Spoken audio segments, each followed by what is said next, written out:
You're listening to the Lux Life Discovered podcast, where we talk with people who are living a lifestyle that reflects their passion, because we believe everyone should be living their best life, their Lux Life. The show is hosted by Rick Steiner with Steiner Event Group, a premier national event planning company, and co-hosted by Shannon Richmond, the Vice President of the Panama City Beach Chamber of Commerce. If you are watching on YouTube, be sure to hit the subscribe button and the bell to get notifications of future episodes.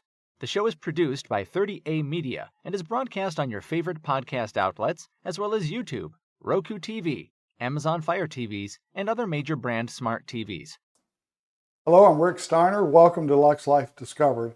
My guest today is Lance Farlow. So Lance, glad to have you with us. Appreciate being here. Thanks so much. Good. Lance is a local musician. And so how did you, I know you've got a very interesting background that really didn't involve music for most of the, until just a few months ago, right? That's very true, yeah. So I grew up as a musician, started in church and did all those things and played here and there and that kind of stuff. But after I got away and got out of high school, I joined the military and did that for a while. And then I come back here and did a couple of things and wound up working in public safety. And so did that as a paramedic and a firefighter, which now I do that for a living teaching, and then I honestly got to a point in life where I said, I got to do something kind of normal. I gotta do something, and I got to get back to music, and that was real important for me for multitudes of reasons. And so then when I got back at it, I said, it's not enough to get back into music. I need to get into writing, and it seemed all of these things had just kind of been boiling under the surface for years, and lyrics and all these things. And so I said, you know what? Let's let them out and see what happens. So, were you able to take a lot of your experiences? Because you were a Marine. That's right. I'm not mistaken, right? That's exactly right. Thank you for your service. Oh, no, yeah, absolutely. So have you just tried to capture a lot of things from those experiences, like service, just life in general? Sure. And it's kind of tough sometimes because when you begin a writing or creating process, you have to draw from all kinds of sources to do that. And the things you experience through everyone, no matter what the background is, life gives you good, life gives you bad. The problem is sometimes we bottle up everything, and it's hard to access the good and the bad because of that, right? You have a very narrow window that you allow things to get in and get out, so it just kind of cuts off. And unfortunately, creativity requires that window to be widened. If not, it'll stay stifled. So when you go through that writing process, you want to write about all types of things and stories that relate to all walks of life. But it can be scary because when you're holding back things, you don't know what's going to come out when you open that up. Yeah. And I think that it's hard because a lot of songwriters are perpetually sad. Like as far as you listen to songwriter, singer-songwriter, you look up the genre or whatever, and it's sad songs a lot of times because, unfortunately, those are the things that kind of affect us the most. Yeah. But it's important that I do take some, experiences from that, and then other just life experiences. And I'm a sucker for a good story.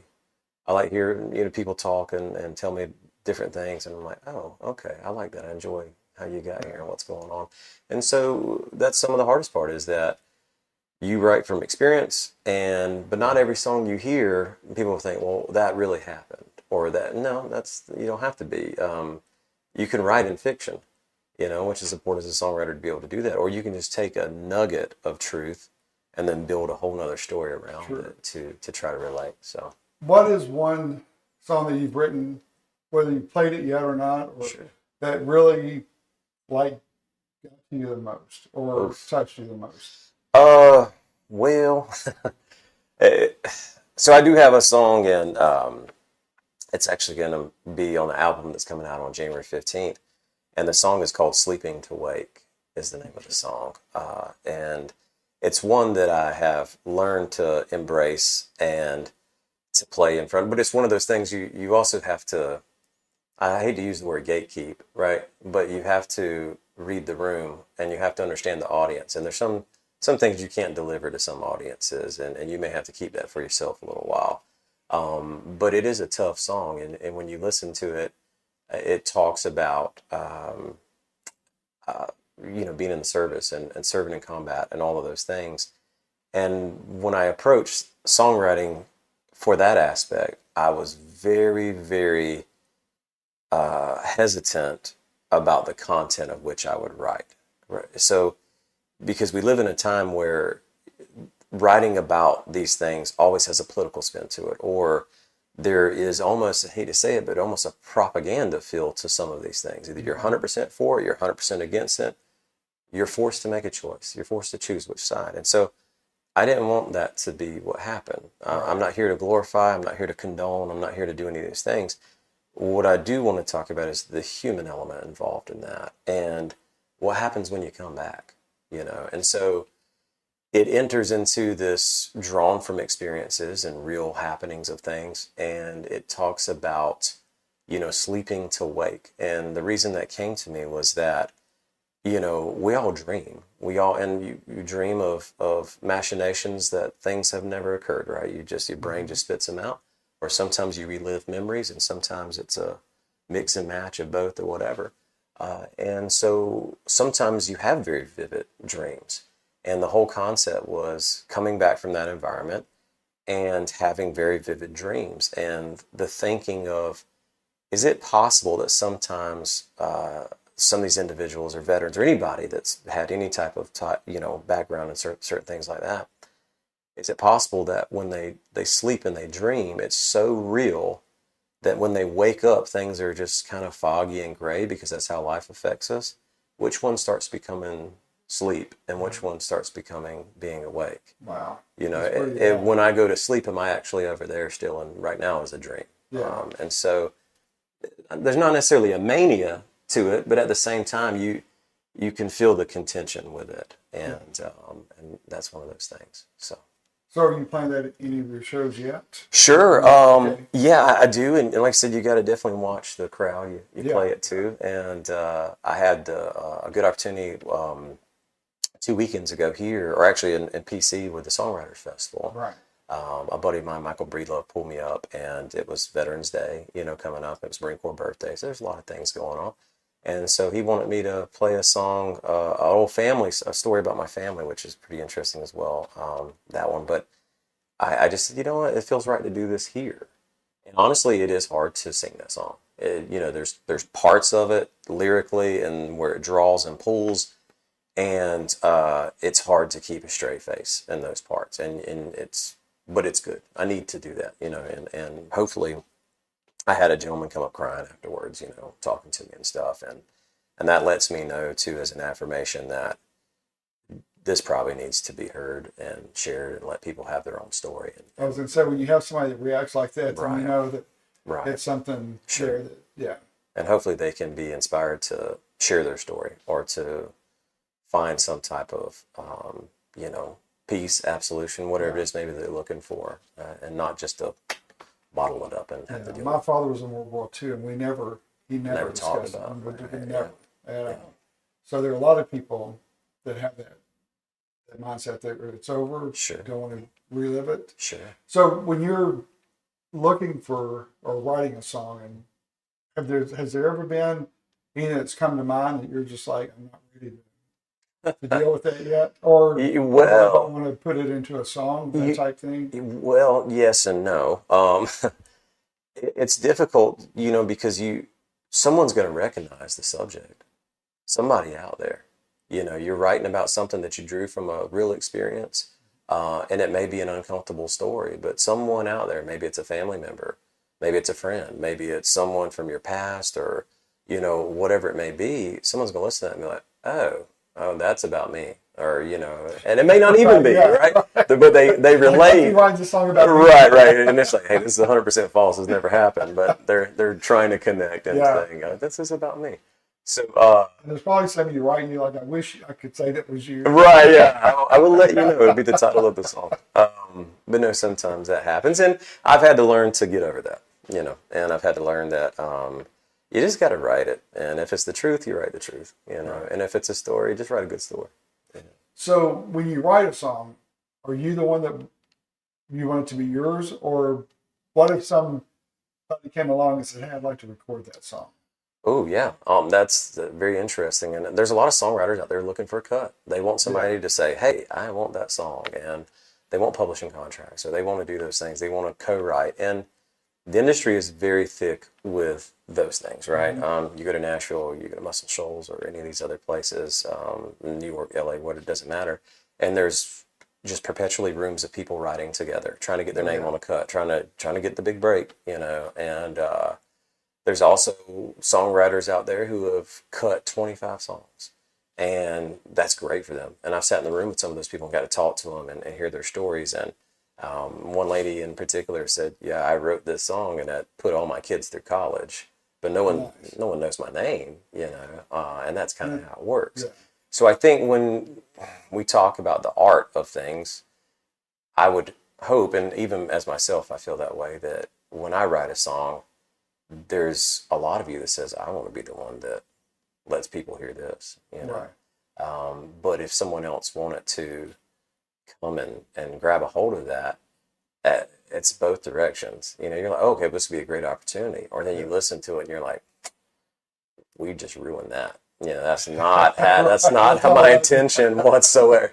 So you're Not everybody cautious. has that Dolly Parton. Right. Yeah. So you're cautious about, it's your art. You want to know how it's going to be interpreted or placed in front of people and those kind of things. Sure. So, Yeah. but Funny thing about Dolly's song that "I'll Always Love You." right. She said she wrote that, and I think Dakota Many Colors. So one night, just sitting down and just wrote them real quick. Right. And then for that to be such a popular song, and Sure. then people found out that she wrote it. Sure. And it's got to be one of those that'd be tough to sing after Whitney brought it to such That's right. level she did. That's So, right. Yeah. But so, how would you describe your genre of music? Okay. Well, good question. So everybody loves their labels, right? We got to put a label on everything, and I understand that's how it works.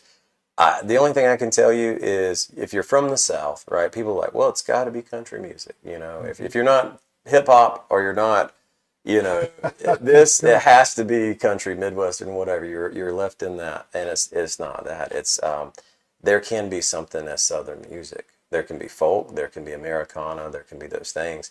And thankfully, we have an outlet that has been growing in the last couple of years in the genre of Americana stuff. And what it means is basically, we don't know what this is yet. It's a melting pot. There's got some flavors of blues, some flavors of folk, soul, country. You're out there living in this other place. You're making this other music that doesn't have to be primetime country music. It doesn't have to be industry generated music, and it doesn't have to meet those requirements and those check boxes on things. And I think that's given a lot of freedom to a lot of songwriters and artists to be able to have a platform that 10, 15 years ago they wouldn't. 10, 15. You had to fit into a certain little Right. segment, Yeah. You were either alternative, you were rock, you were R&B, you're country, you're whatever these things are. And there was no in between, no man's land. You had to pick a camp. And now there's a surgence of individuals that are like, no, I'm just going to make what I want. And you can call it whatever you want to, but we're just going to call it music. And other people are doing the same thing. So that's kind of an interesting thing to see that transpire. So the songwriter festival that you went to in Panama City, what was that like? Was that your first time? So I've been to events all over the past and different things like that. But this in particular, I felt the need to say, hey, let's go and see specifically songwriters. Let's be a part of that. And I should have done it a long time ago, to be honest with you. Just for the fact of, it's hard to find specific venues that truly focus on the meat and potato of the music. A lot of time, music is used as a background everywhere you go. And I mean, it's hard to go somewhere and not hear music all the time. We're bombarded. And so that does give us a lot of times a response that we just get used to ignoring music because of that. It's just, blah, blah, blah in the background. Right. And so having places that are not Nashville or large cities or whatever that have listening rooms specifically, where individuals know that when they come there, we're not supposed to be talking, we're not supposed to be laughing loud, we're actually here to listen and hear a story, hear the music and do that. So it's been great to see in Florida. Thankfully, I mean, they're everywhere here, which is great. Yeah, I was gonna say it's been a big. Oh yeah, employee. and they draw huge crowds to these places, and even larger artists who are getting to play in an environment that they normally wouldn't play like that. You know, it's great, and you get to hear the stories, and you get to hear whatever. And the other thing is being able to see other songwriters and just say, hey, keep at it. You're doing good. Yeah. You know, it may feel like sometimes nothing, but we believe in each other. So. Well, that brings up a good point. So it's a tough road, especially the songwriting. Sure. So where does that drive come from? Oof. To keep on? And because, I mean, there'll be some songs that you're right that everybody will identify with. That's right. But at the end, you may not be as pleased with as others. Yeah. So does it get discouraging from that standpoint, or how do you keep it fresh? And I think that once you get over, and I think we all have this no matter what you do, I think there's a level of imposter syndrome that shows up in a lot of things. You know, I think we've all had moments where we've gotten up in the morning and got dressed and had to go do something, had to go to a meeting, had to go to a presentation. You'd be like, you know what? I don't know if I'm good enough to do this. Like, I'm over my head. And we all do. And I've dealt with that for a long time, you know, and I went in the past, if you told me I was going to be singing in front of people, I was like, no, I'm a guitar player. I don't do that. I'll play some blues. I'll do this. I play guitar. But then, you know, necessity is the mother of invention. You can't just go play guitar. You got to sing too. So you go from there. Well, at least you can do it. If I did that, first I couldn't play the guitar. Secondly, you couldn't sing. So that's why I don't do that. YouTube and auto-tune. We could fix you up, no problem. Be out there. Take a lot. Yeah. I'm pretty sure there's a fair amount in the industry that's actually doing that right now. So for everybody to be all right. Yeah, if you ever hear some of the people you think are really good live, you're like, yeah. Someone who is good live is someone who is good. That's for sure. Yeah. But no, you know, once I got to the point, and I think with me in life, I had to get to somewhere, and I was like, you know what? Why not? It doesn't matter. And once you stop caring about what everybody thinks about anything, and you start finding a true freedom of saying, hey, you know what? If you don't like it, don't have to listen to it. It's fine. But there might be one or two or three, you know, people who may relate to this. So why not give them the opportunity to hear it? And for the most part, you know, I try to tell everybody, people ask me, what's that song about? You know, and I always have to respond, what do you think it's about? Right? Because just like a painting, you know, or any other medium or any other art, when we look at it, everybody's going to see something different, you know. And in the song, everyone will hear something different because we appreciate the symmetry of thought, and we appreciate the ability to find relation within something, right? We always want that. You watch a movie, you read a book, and there's a guy in the book who's like the good guy, and he's the hero, and you're like, I have qualities like that. You know what I'm saying? Like, everybody wants to share that experience, whatever. So the music should be the same. If it makes us sad, it probably relates to something that's truly sad for us. If it makes us happy, if it's love, if it's death, or whatever it is, we're going to find a way to just immediately merge our story with that and pull those emotions with it. And that's all I hope to do. And you know, it doesn't matter. There's fame, there's money, there's things that are out there. There's all types of things in the world. But I think at the end of the day, just remembering that the biggest reason to do any of this is just to make a good song. Right. Make a good story, write a good song, and then let it free. See what it wants to do. It's going to evolve, it's going to travel, it's going to go, it's going to listen or not get listened to, it doesn't matter. But once you write it, and once you play it, or once you record it, once it's out there, it's not yours anymore. It don't belong to me anymore. Have you had anybody tell you their interpretation of a song and it just blew you away because it's like... Oh, yeah, absolutely. Yeah, I've had people tell, I'm like, I don't see that. But that's okay. Yeah. You know, I'm glad that you see that. So, yeah, but yeah. Well, good. So what are I know you're playing at different venues, like you're busy this weekend for sure. Sure, yeah. So how did you usually play? It really depends. So I think last month I played 16 shows, which is a pretty good tempo, pretty good going there. And, you know, this month I'm probably about the same on that, you know. And it really depends. What kind of shows do you want to play? Where do you want to play? because as a songwriter, you can't just walk out and say, I'm going to play in this location and I'm going to play nothing but songs I wrote. You won't get very far doing that because no one knows you. And unless you're just fortunate enough to be in close proximity to a listening room or whatever, and you get plenty of people coming who are just there for that, Right. it's going to be tough. So the rest of us, we live in the trenches. We have to get out there and we have to go, play at the bars, and we have to play at the restaurants, and we have to play at the festivals, and we have to play at the events and different things and the parties, which is great, right? I love it, and the reason I do love it is because whenever you're playing, right, and that happens, you go and you play in a room and there ain't nobody listening to you. Nobody claps after it's over with. That is frustrating, though. Well, it is. Like, blows the ego, too, I'm sure. It is. But, the good thing about it, it's kind of like a boy named Sue. I've already been beat up here. You know what I'm saying? Like, it's like, okay, well, it's fine. Does it challenge you to, like, be more, like, I'll give you one that you like? Sure. Or it helps you gauge things. You start looking at people and with human behavior, and you'd be like, hey, just from the dynamics, the crowd would probably like this. Or, you experiment because you got nothing else to lose at that point. You play a song, you're like, I don't even really know this, but I'm going to learn it and play it right now because why not?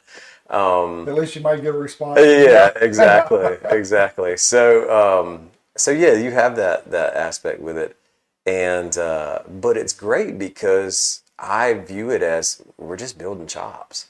Every time I get to play in front of anybody, I'm just playing. It's practice. It's evolution. It's getting better. It's like, okay, let's try this. Let's get this locked in and whatever. And then after a period of time, even yourself can see there's a proficiency change in things. And you're just working on your craft is all you're doing. You're sharpening that blade. And that helps when you're writing, you're playing, you're coming up with stuff. It just makes things flow better. And then when you get into the room that people are actually clapping, you're like, man, this is the greatest feeling in the world. So it makes you appreciate that. Oh, yeah, absolutely. So how have you networked with other songwriters that are in the same situation? Well, the great thing about it is we are in no way, good and bad, we are in no way short on communication these days. Good. Yeah. We have so many platforms and social media, and really social media is the biggest one. That's how I probably communicate with most of the people that I talk to, and go over here, play this place, talk to this person, meet them. Hey, what's your socials? That's the new way of changing numbers now. Yeah, what's your social? What's your Instagram handle or whatever? Yeah. And then you go from there on the networking aspect, and that seems to be great. And the great thing about it, now there's different walks of life and different missions for different folks or whatever, but most of the people that I am fortunate enough to meet or talk to or play with or travel in the same circles, they're extremely helpful, and we try to look out for each other. And for the most part, there's a spirit of inclusion and trying to bring people along. And I've been, the one who's benefited from that as well. People reaching out, giving me a hand and say, hey, come in here, do this. Rather than meeting someone and think, okay, I don't want them in the group because they may do better. Right. Oh, now that exists. That sure definitely exists. I want them to be good, but not better than I am. I can't have that. And that's a shame, Yeah. Because it's not a competition. Right. It just can't be because it's art. And how do you compete with art? Yeah, there's professional standards and there's Grammys and there's this and that or whatever. But if you look at that stuff, what makes someone have a Grammy? Well, it's generally someone who sells the most of a product. Mm-hmm. That's the competition, is selling something.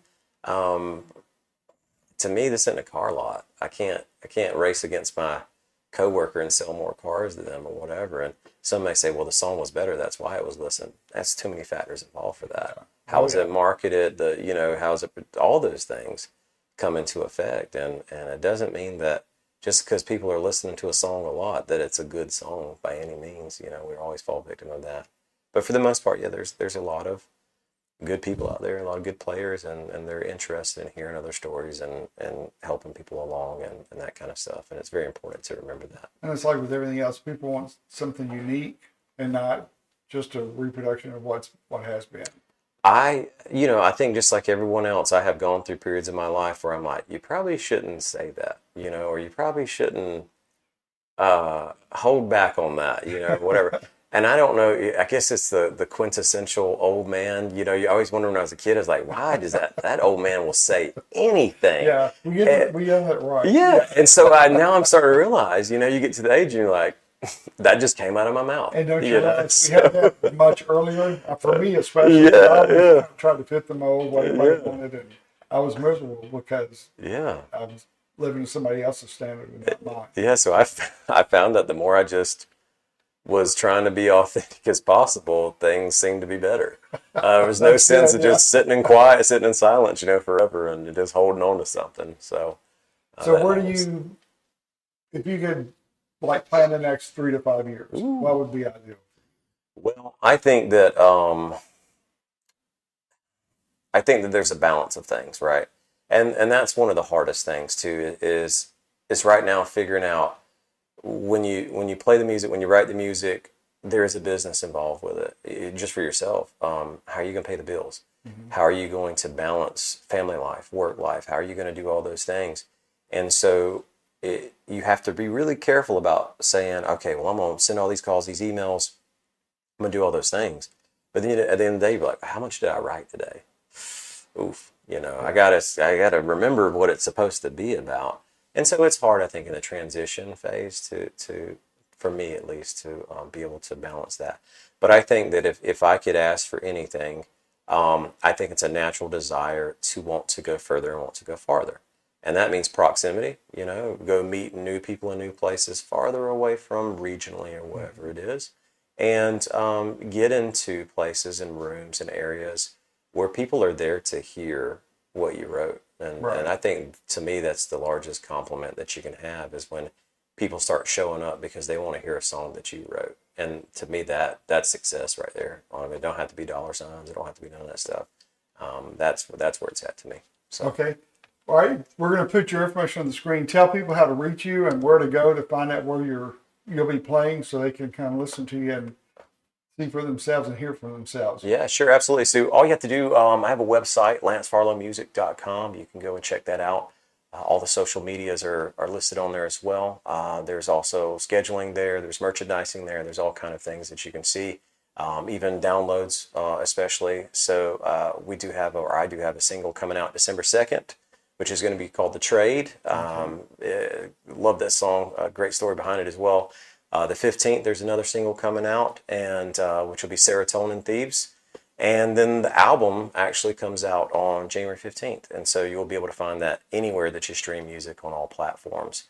And of course, I'm on all the socials, which are listed on the site. And if you Google just Lance Farlow Music, a lot of times it'll take you wherever you want to go there. So, well, Lance, thanks for being with us today. Absolutely. Enjoyed it. It went by fast. Yeah, absolutely. And we have to thank Shelby with TOC for putting us together. Absolutely. Nice. Of course. And so that concludes our episode of Lux Life Discovered. We'll see you soon on the next episode. Check out Lux Life Discovered on Facebook and Instagram, and on 30a.tv. See you next time on Lux Life Discovered.